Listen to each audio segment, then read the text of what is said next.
আসসালামু আলাইকুম। WordPress in গ্রুপে এখানে এক ভাই পোস্ট করেছে যে একটা হেল্প চেয়ে, যে ব্যাক ডাব্লিউপি আপ এই প্লাগিংটি উনি ইনস্টল করেছে এবং সেটি দিয়ে ড্রপবক্সে ব্যাকআপ নেওয়ার জন্য উনি রান করেছে, কিন্তু সেই প্লাগিংটি কাজ করতেছে না বা এরর দেখাচ্ছে বা 404 দেখাচ্ছে। তো আজকে আমি দেখাবো যে এই কাজটি কিভাবে করতে হয়। তো আমি এই প্লাগিংটি ইউজ করেছি আগে। তো আজকে আমি দেখি আমার ওয়েবসাইটে ট্রাই করে যে এটা কিভাবে কাজ করানো যায় বা ড্রপবক্সে কিভাবে ব্যাকআপ নেওয়া যায় একটা ওয়ার্ডপেজের সম্পূর্ণ ব্যাকআপ ডাটাবেস ফাইল সহ। ডাব্লিউ ব্যাক ডাব্লিউপি আপ নামের যে প্লাগিংটি সম্পূর্ণ ফ্রি এবং কি খুবই চমৎকার একটা প্লাগিং ব্যাকআপ নেওয়ার জন্য। তো আমরা আজকে দেখব যে কীভাবে ড্রপবক্সে ব্যাকআপ নেওয়া যায় ওয়ার্ডপেজের সম্পূর্ণ ফাইল ডাটাবেস সহ। চলুন দেখি। প্রথমে আমি এই প্লাগিংটি ইনস্টল করে নিই আমার ওয়েবসাইটে সার্চ করলাম, সার্চ করার পর ইনস্টল।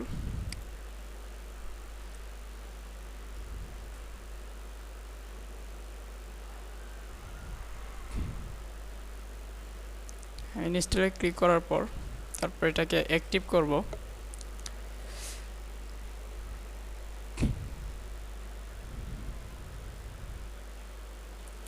অ্যাক্টিভ করার পর আমার অতিরিক্ত একটি অপশন চলে আসবে এখানে সাইড বারে, ব্যাক ডাব্লিউপি আপ নামে। আরেকটা জিনিস, আমাদের যেহেতু আমরা ড্রপবক্সে ব্যাকআপ নিব, তো আমাদের ড্রপবক্সে একটি অ্যাকাউন্ট থাকতে হবে। আমি এখানে আমার ড্রপবক্সের যে অ্যাকাউন্টটি আমি লগ ইন করে রেখেছি, তো আপনারা অ্যাকাউন্ট খুলে লগ ইন করে রাখবেন ফার্স্ট টাইমে। তারপর এটা ইনস্টল করার পর এখানে আমি ড্যাশবোর্ডে যাই।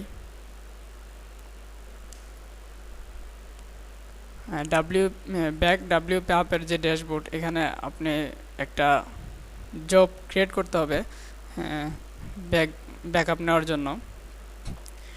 জব আপনি এখানে তিনভাবে অ্যাড করতে পারেন। তিনভাবে বলতে তিনটা অপশন আছে এখানে।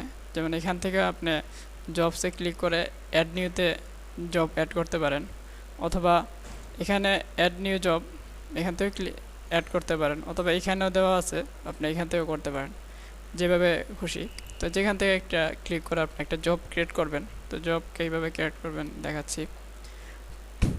প্রথমে একটা নাম, এখানে জব নেম।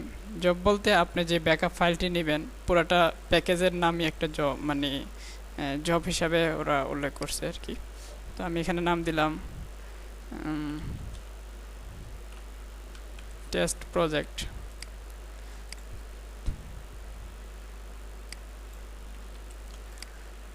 তারপরে এখানে হলো যে আপনি কোন কোন ফাইলগুলো আপনি ব্যাকআপ নেবেন। যেমন এখানে ডাটাবেজের ব্যাকআপ নেবেন কিনা, যদি নেন তাহলে এখানে টিক চিহ্ন দিয়ে দিবেন, আর যদি ফাইল ব্যাকআপ নিতে চান তাও এখানে টিক চিহ্ন দিয়ে দিবেন। XML যদি নিতে চান, যে আপনার যেই জিনিসগুলো দরকার এগুলো এখানে টিক চিহ্ন দিয়ে দিবেন, আর যেগুলো দরকার নেই সেগুলো টিক চিহ্ন উঠিয়ে দেবেন। তো আমি এখানে প্লাগিং, ফাইল ব্যাকআপ আর ডাটাবেজ দিলাম, বাকিগুলো আমার প্রয়োজন নেই। এখানে আপনার যেই ব্যাকআপ ফাইলটি আপনার ড্রপবক্সে যাবে, সেই ফাইলটির নাম কিভাবে শো করবে এই জিনিসটা এখানে ফার্স্ট টাইমে ব্যাক ডাব্লিউপি আপ নামে, তারপরে ডাটাবেজের এই তারিখ বা যেই তারিখে যাবে ওই তারিখটা এভাবে শো করবে। আপনি এটা ইচ্ছা করলে পরিবর্তন করে দিতে পারেন। তারপর আপনার ফরম্যাট, মানে কোন ফরম্যাটে ফাইলটি আপনার ড্রপবক্সে যাবে, জিপ না টার, না টার জি জিপ।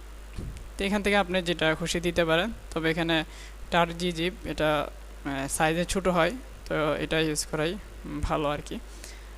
তারপরে আপনি ব্যাকআপটা কিসে নেবেন, ড্রপবক্সে নেবেন না আপনার অন্য একটা ফোল্ডারে রাখবেন, বা আপনার অনেকগুলো এখানে অপশন আছে, আপনি যেটাতে খুশি সেটাতেই নিতে পারেন। তো আমি যেহেতু আজকে দেখাবো যে কীভাবে ড্রপবক্সে নিতে হয়, তো আমি এখানে ড্রপবক্স সিলেক্ট করব। ড্রপবক্স সিলেক্ট করলে আমি উপরে এদিকে দেখব টু ড্রপবক্স নামে একটা অপশন চলে আসছে। আমি যদি এখানে টিক চিহ্ন না দিই তাহলে আমার এখানে অপশনটা থাকতেছে না। তো এখানে আপনার যেই অপশনগুলো মানে যেখানে ব্যাকআপটা নিতে চান ওটাতে ক্লিক করলে অতিরিক্ত একটা উপরে অপশন চলে আসবে। তো আমি ড্রপবক্সে নেব, তাই আমি ড্রপবক্স সিলেক্ট করলাম। সিলেক্ট করার পরে এখানে আপনার যদি ফাইল সেন্ড হতে বা কোনো সমস্যা হয় তাহলে আপনাকে মেইল করবে, যদি এটা টিক চিহ্ন দিয়ে দেন। আর যদি টিক চিহ্ন না দেন তাহলে সমস্যা হলে মেইল যাবে না আর কি। তো আমি এখানে সবগুলা সঠিকভাবে করার পর এখানে সেভ চেঞ্জ ক্লিক করলাম। ক্লিক করার পরে এখানে যে অপশন যেটা আসছে যে জব রান নাও, এখানে রান নাও যদি আমি ক্লিক করি এখন কিন্তু আমার ডাটাবেসটা বা ফুল ব্যাকআপ যাবে না, কারণ আমি সিলেক্ট করে দেই নাই আমার ড্রপবক্সের ইমেল অ্যাড্রেস বা আমার ড্রপবক্স কোথায় বা কী আসে বিষয়, আমার ড্রপবক্স কোনটা আমার অ্যাকাউন্ট ড্রপবক্সের ওটা তো এই প্লাগইন চিনল না। তো সেটা চিনিয়ে দেওয়ার জন্য আমার এখানে এই ট্যাবে গিয়ে যেতে হবে। যাওয়ার পর এখানে তিনটে অপশন আছে, তিনটের ভিতরে একটা হলো আপনার যদি অ্যাকাউন্ট না থাকে ড্রপবক্সে তাহলে এখান থেকে অ্যাকাউন্ট ক্রিয়েট করে নিতে পারেন, আর যদি থাকে তাহলে এই দুইটা থেকে আপনার যেটা প্রয়োজন মনে করেন সেটা চুজ করতে পারেন। আমি ফুল ড্রপবক্স যেটা এটা চুজ করলাম।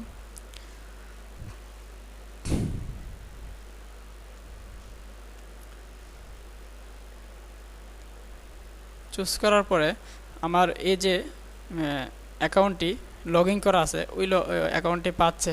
এখন আমি এই অ্যাকাউন্টে যদি মানে ব্যাকআপটা নিতে চাই তাহলে আমি এটাকে অ্যালাউ করব। যদি আমার অন্য অ্যাকাউন্ট থাকে তাহলে এটা লগ আউট করে আমি ওই যে অ্যাকাউন্টে ব্যাকআপটা নিতে যাচ্ছি সেটা অ্যালাউ করব আর কি, লগ ইন করে। তো আমি এখানে যেহেতু এটাতে নিতে যাচ্ছি এটা অ্যালাউ করলাম।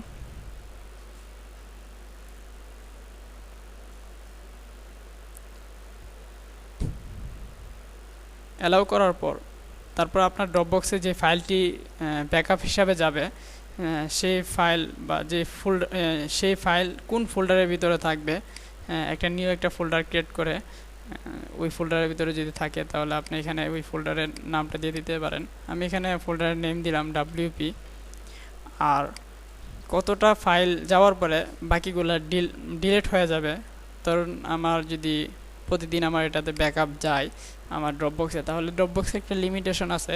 তো ওই লিমিটেশন পার হয়ে গেলে আর ব্যাকআপ গেল না, পরে আমার সাইট হ্যাক হয়ে গেল, তখন তো সমস্যা। তো সেজন্য আপনার ব্যাকআপ ফাইল কতটুকু হতে পারে এভারেজ হিসাব করে আপনি একটা লিমিট দিয়ে দিবেন এখানে, যতটা আপনার কি বলে একটা দিয়ে দিবেন। এখানে 15 আছে, 15ই থাক, আমি সেভ করলাম।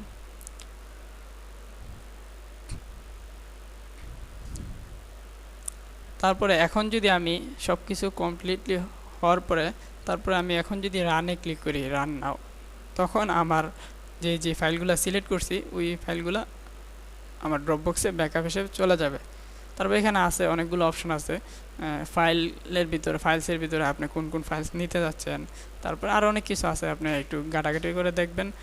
আর আমি এখানে রানে ক্লিক করলাম, ওই রানে ক্লিক করলে নাকি এরর আসতেছে বা 404 আসতেছে। আমি এখানে রানে ক্লিক করলাম, দেখুন এই জবটি রান হচ্ছে। রান হওয়ার পরে 75% হয়ে গেছে। আমি রান করলাম, আমার 100% হয়ে গেছে। আমি যদি এখন ড্রপবক্সে আমি রিলোড করে ট্রাই করি, এখানে কিন্তু WP নামে কোনো ফোল্ডার নেই। আমি যদি এখন রিলোড করে যদি দেখি,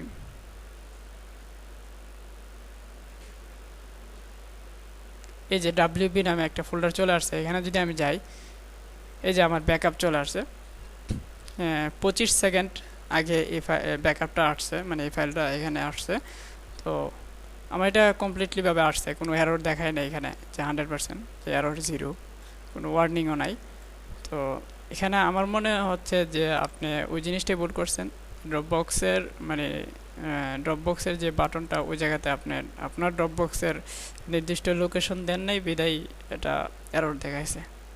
তো জানি না কতটুকু বোঝাতে পেরেছি, আশা করি যাদের সমস্যা আছে উপকার হবে এই টিউটোরিয়ালটি দেখলে। তো ধন্যবাদ সবাইকে। আসসালামু আলাইকুম।